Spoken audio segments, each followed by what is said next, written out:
Hi, I'm Daniel Lucas, and welcome to Book 101 Review. Book 101 is all about the books that I read for the last 40 years. And today I have my special guest. She is my featured author of the month of April, award winning and best selling author, no other than Miss Marcy Pusey. Hello. Thanks for having me again. Welcome back, Miss Marcy, and again, thank you so much for being my featured author of the month of April. And can you please introduce more about yourself? Yes, Marcy Pusey. I'm a mama. I run a business from home, helping people to write their stories and get their stories into the world through a custom publishing company that I run, Mira Mare Ponte Press. I'm also a therapist, and so that's been a fun piece of helping authors tell their stories is that when challenges come up, I have a pretty strong awareness of what's happening in the brain and can help authors of all genres and all audiences sort of anticipate and then work through the different things that come up as they're working to tell their stories. So I get to do that with authors. Of course, I'm doing that in my own head with myself. Got two teenage kids and we're, lots of just working on the stories that we tell ourselves and the stories we tell others. And I've been able to do that as an author of over 22 books and counting, and the TEDx stage a couple of times. And so, yeah, just seeing it as a calling and as a mission to help amplify voices and stories, just like you do here, Daniel. I mean, Yes. you're so wonderful to amplify and elevate stories that you can't tell because they're not yours, but someone else can. And together in our own ways, we help those stories reach more people. And so I love that about you. And that's something I love to do as well. Indeed, Miss Marcy Pusey. Thank you so much for being you, entrepreneur, an author, a mom, and of course a Christian. Yeah. So, what we gonna talk about today, Miss Marcy? Yeah. We're going to talk about one of those books, The Abundance of Less, right here. I know it Yes. might be backwards for you guys. A social experiment of not buying anything new for 1 year. It's an award winning book and it's been best selling at different times in its history. And it's based on a true social experiment that I did 1 year of seeing if you can live in America, specifically in the United States, and not buy anything new. And spoiler alert, there is enough excess in the United States that one can live an entire year without buying anything brand new. So I chronicle that journey here, the things I learned about myself, about this country and excess, and wanted to pass that on and encourage people to be conscious consumers, not perfect, because that's really hard, but conscious and mindful. Miss Marcy, how do you prepare mentally and practically for the social experiment? Yeah. Well, you mentioned that I'm a Christian and that's kind of how the idea came to me, I believe, was I was just driving along and this thought plopped in my head of, I wonder what it would be like to not buy anything new for an entire year. And I had toddlers and young children. We were fostering kids, adopting kids at the time. Uh, and so the moment that thought hit me, I thought, well, that doesn't feel like it came from me. And so, as far as like preparing mentally and emotionally, I think because my experience with the idea felt like kind of a divine inspiration, that helped me to prepare for it because there was a little bit of excitement and intrigue. And I guess even a kind of confidence like, oh, this is something that maybe I'm supposed to do for that year. And I like a good little adventure like that. So I talked my family into it. Hey, kids, for every holiday, your birthdays and Yes. Christmas and Easter and all the things, like you're not going to get anything new. We're going to figure this out together. And it became a family adventure. But I think the prep was helpful and helped by the fact that it did feel like it came from outside of me. The abundance of less. What was the hardest part about starting this journey? Well, I think about starting the journey. Um, Probably all of the excitement and belief. Like, for sure, I thought that already we were people who were conscious consumers and aren't super materialistic or frivolous with our expenses.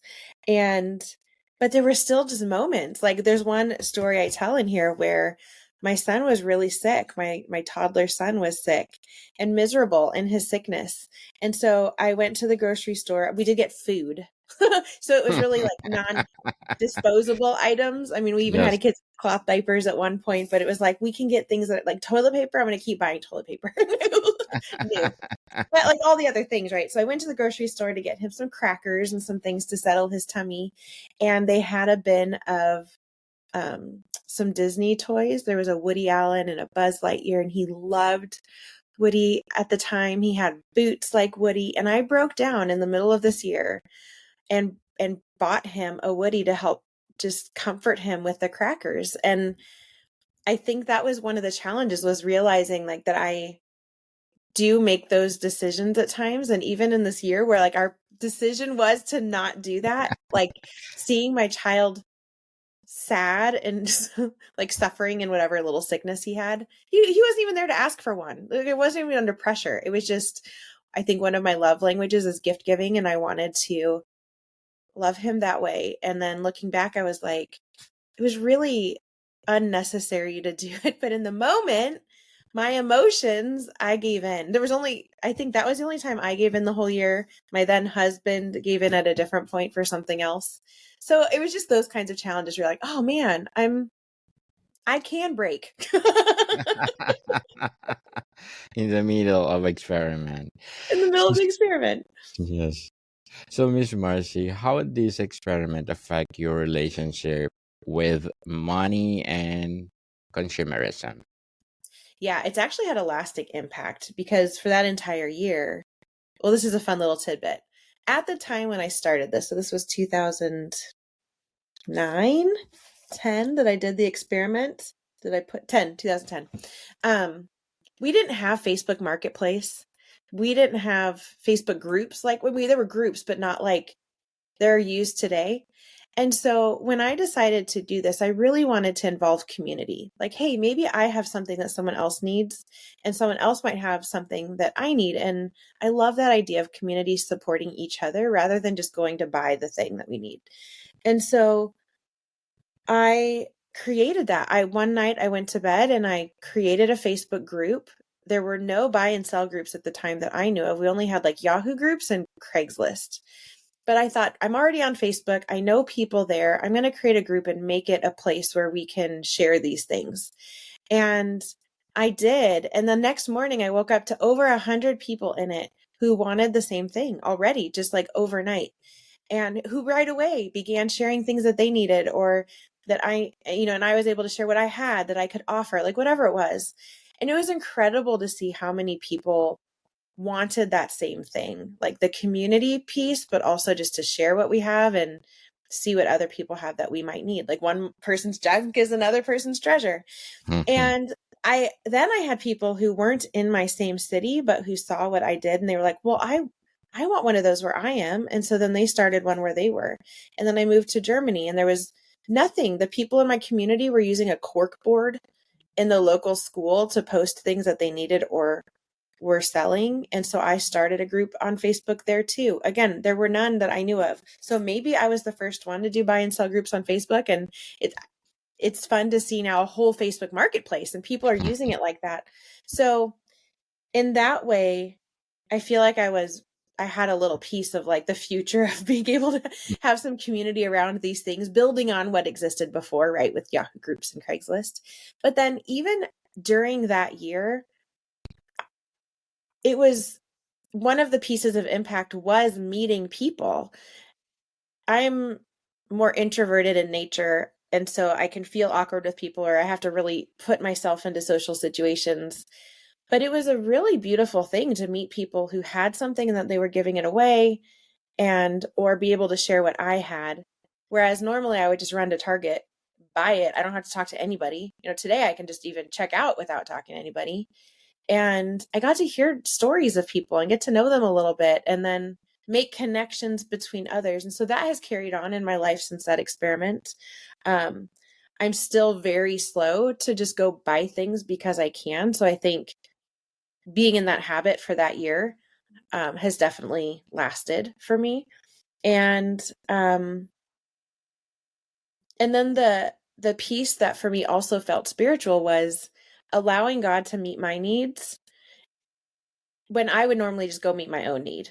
Like, one of the things was that I wanted an immersion blender, and I couldn't find it anywhere. I love them. There's like this one soup I make and I want to stick the blender in the soup, right? But otherwise I have to like pour it in a blender. It was just a whole mess.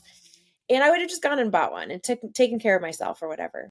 But the story that I tell in the book about how I did end up getting one through the community was such a God moment for me. It was like I got to see God care for me for something I don't need, right? It was just a desire I had. It was just this little thing, but the way that he brought one to me made me feel really cared for and seen, even in the little things. Whereas I would have missed that opportunity had I just gone and bought one. So that has stuck with me too, that sometimes I think we rob God or even of others of the opportunity to bless us or surprise us or delight us or care for us if we're just like, I'm going to go get it myself.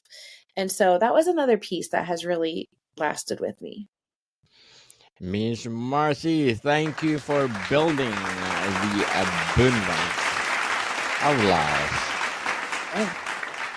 What creative solutions did you find for replacing or repairing things you needed? Yeah, well, I think it's important that you ask that because I have friends who can see junk on the side of the road and immediately imagine everything that it could be and turn it into just these incredible upcycled things. And that's not me. When I see trash on the road, I see trash on the road. Like, it's hard for me to see more than that. So I think it's important to say, like, I'm not that person who's like, oh man, I'm so good at making everything new again or in some way. That's hard for me. I need often other people to help me see something that I can't see. So I did have to be creative. And so we went to thrift stores, and I was shocked at how many brand new things were donated to thrift stores, how many clothes still had tags on them from their original purchase, or toys that were still new in their box. Like, that was crazy for me. So in that regard, I thought I was being creative by being at a thrift store, but the things that people the abundance of things that people have sometimes are so much that they're giving away unused items. But the other thing that for me was creative was that I love to support the local artisan or small business or person. And so that was one exception. We were on a trip one day, and there was a woman who was selling purses. She was there making them as she was selling them. And we were in another country. And my daughter, who knew our thing for we're not buying anything new, asked if it qualified. Like, I know it's new, but she wanted to use her own money to support this woman who was creating something. And for me, that wasn't an exception. I think part of my heart with like, don't buy anything new is like these major manufactured things. But for someone else to create something, we included. And so there was a part that was like some of the creativity for me, was that if somebody is making something new from what they have and selling that thing, that we could use that. And so that wasn't like, I'm not going on Etsy and having someone screen print a shirt. Like, the shirt, exists like that. I wouldn't have counted. But for something like this woman who is braiding, weaving together the elements of this purse, it wasn't like straw, but it was some kind of material like that, wicker, maybe, I don't know. So that felt like just a value piece for me that I wanted to integrate into that year, that the only exception to a new thing was us making it or supporting someone else who was making something. So that was probably the extent of my creativity. So in every rule, there's an exception, people. Yeah. So, Miss Marcy, how did the experiment influence your lifestyle or habits after the year ended? Yeah. I mean, I think, like I said a little bit, I don't just go buy things because I need them. I'm far more slow to just get something because it feels like I need it or just because I can. I'm still very community oriented around sharing what I have and um, looking around me first before going to support like Walmart. So I think that has lasted with me, and psychologically too. The the experience of having less things. So the next year, so this year was um don't buy anything new. And then the next year, the challenge that came to me was get rid of half of my things, like just get rid of half of it. And we ended up, this felt like God too, because what I didn't know is by the end of that next year, we were moving across the country to Germany. And we would end up getting rid of about 90% of our things. And so those two kind of fed together really well of getting used to not buying new things and then having a lot less. And living in a space with less things, the noise of it for me goes way down. And I find way more comfort and peace and energy and, yeah, those kinds of things in a space that has less. And so that's why this is the abundance of less. Like I found more abundance in my sense of peace and comfort and freedom and energy with less material things than I do when they're everywhere. And so that has stuck with me. Like I always want less than what I have. Indeed. So, Miss Marcy, what advice would you give to someone curious about trying similar challenges? Yeah. The advice I give is that it's okay to not be perfect. I think there's a learning in every moment. And so even though I was disappointed with myself later for giving in to get a toy for my son, or disappointed with my then husband later when he gave in and did what he did, like it was part of the learning. And we could just pick it up again from right there and keep moving forward. I think for a lot of people, if they can't do everything, they do nothing, right? So I have felt that way. Like, oh man, I don't want to buy anything from sweatshops or child labor, right? Or people who are not treated fairly or compensated fairly. Yes. And yet I feel like I can't possibly know for sure all of the places where that's happening. And so for where I do know it's happening, of course, I'm going to buy responsibly. But for some people, I think there's a mindset of, well, if I'm going to end up accidentally buying things from those places, I might as well just not bother trying. Or then you just have to go live in a hut off the grid somewhere and never touch anything that you didn't personally create and grow and whatever it might be. So the coming back to the advice there, I think it's just like it doesn't have to be that extreme. Like just do one thing, even if you're just doing one thing differently than you did before. I think that's tremendous, right? And so if you try an experiment like this, and you spend the year like 80% not buying anything new, or even 20% buying less new things than you would have, to me that's progress. I think that if we shift at all towards greater health and wholeness and all of the things, like that's a win. And so see it that way. You know, when you want to do better, it's okay to start with one small thing and do that thing. Yes, Ms. Marcy, thank you for your advice. And what will be your short term and long term goals, being an entrepreneur, being a mom, and of course, being an author? Yeah, that's fun. Short term and long term goals. Short term goals, my son is graduating from high school in June. So short term is like get him launched and settled. He'll be moving back to Germany, and I will be following. My daughter and I will be following to be near him as he launches. So that's exciting. My daughter is turning 16 tomorrow as of this recording. Hmm. So I've got like just this life stage that's a lot of fun, and the end is in sight for a lot of ways that we've known living together. And but then of course our relationship goes on. That's going to continue. So short term, like, man, get these kids launched into the world in the most healthy, effective Yes. ways that I can. And I'm doing that as a single mama. And so, there's a different level of uh all the things. There's a different level of all the Yes. things, both the awareness and the pressure and um the responsibility and all of those things come with it. So short term there, and then short and long term, I guess, business wise, is that I just want to keep helping people get their stories into the world. I genuinely feel called to that. And so I want that to be what I keep doing. And so the more that people know that this kind of support exists, that work like I do exists, the more they can experience it. And we can be part of getting those messages out there together. So I want to continue to build the business in such a way that we can help more and more people have that high quality, high touch journey, therapeutic journey, even Yes. sometimes.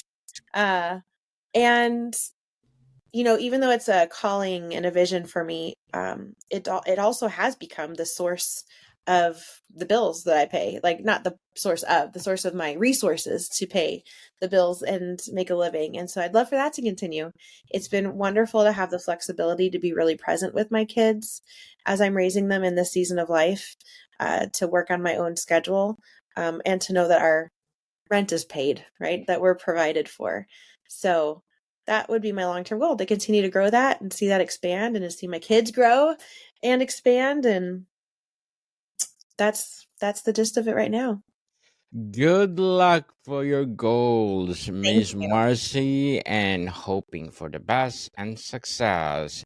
Before we wrap up our discussion for today, I'm inviting you to please do listen to my other podcast, people, because my abstract essay is already in fifth season, abstract poetry in second season, book 101 review in its fifth season, people, comedy 101 in second season, and food 101 in its fifth season as well, geography 101 and love letters in third season, and my baby podcast mental health 101, movie 101 review and music 101 in its fourth season, and science 101 and sex 101 in each first season.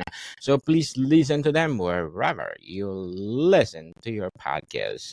Miss Marcy, if readers take one thing away from the abundance of less, what should it be?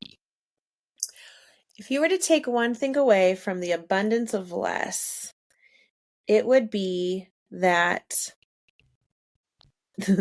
there really is abundance with less. I know that's Yes. kind of silly, but I mean, I think it's appropriately named. That my experience on that journey was that I traded material things for greater, longer lasting things, like my mental health, my emotional health, my spiritual health, my physical health. Like, all of these things were impacted positively as a result of just bringing awareness and intentionality to what I bought, what I used, and allowed me to have a looser hold on what I own. So it was easier to give things away and release them to others who might need it.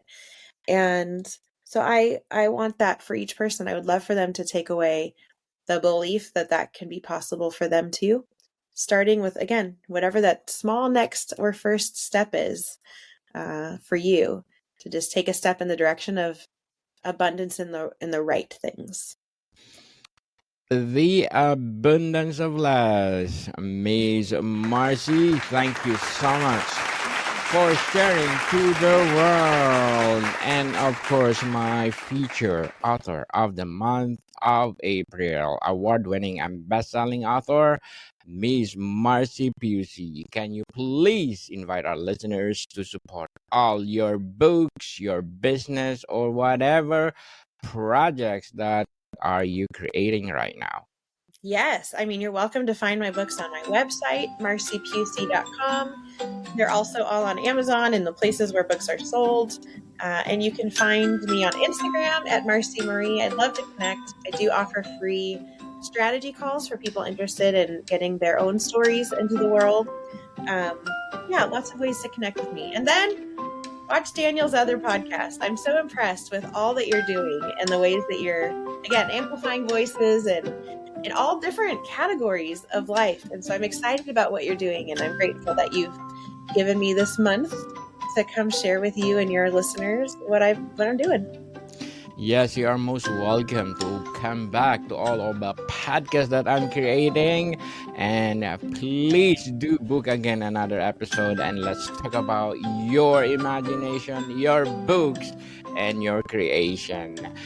So, people, let's support Ms.Marcy Pusey, because if you support her, more and more and more business to come, more and more books to come. That's So, right. Ms.Marcy, thank you so much for your time. Oh, likewise. Thank you so much. Bye. Bodycon people, see you soon.